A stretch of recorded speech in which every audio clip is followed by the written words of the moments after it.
Hi everyone, I'm Tom Burke from TomBurkeVoice.com, and in this edition of Estill in Action, we'll be discussing how to control nasality.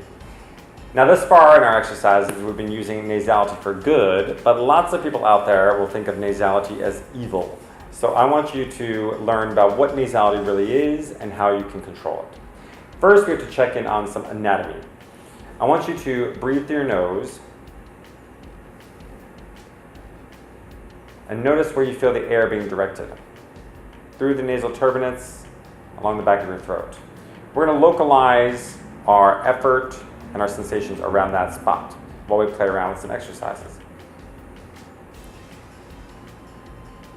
Now first, go back to that siren that we've been doing in previous videos. Give me an NG, and then pinch your nose. Notice what happens. The sound gets cut off. That's because our velum, or our soft palate, is in a low position. If this were your tongue, and that's the back wall of your throat, and here's your soft palate, or velum, all the air would be directed out the nose. That's our low position for the velum, or our NG position. Now watch what happens if you go to a knee. Say knee. Knee, and check your nose again. Knee. Doesn't completely cut off the sound. You can check it with our little wah-wah test. Compare that with your mouth. Some air is directed out the nose, and some air is directed out the mouth. Essentially, the velum is in the mid position. Some air is directed out the nose, some air is directed out the mouth. That's going to be a nasalized sound. Now, try B or D. B. Notice no change in the sound. B. B.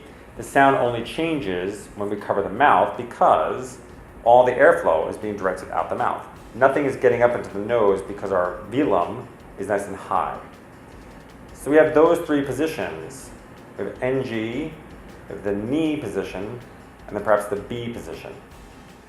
We can work in reverse as well. So we can go from B,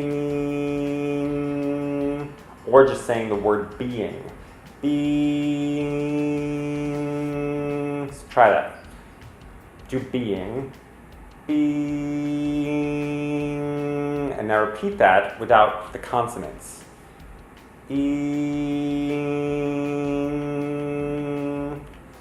If it can do that, I want you to practice going in both directions. High, mid, high, or low, mid, high, mid, low. Like this.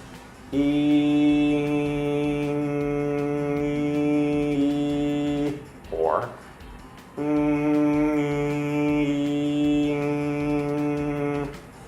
try it on all vowels at different pitches, and I promise you'll be able to control nasality in your sound whenever you want to. You can use it to get louder, get softer, or to change the timbre of the sound for different styles. So it's a really important figure or exercise to work on. I hope you enjoyed this video, and if you did, please feel free to share it with your friends around the world. And I look forward to seeing you on our next edition of Estill in Action.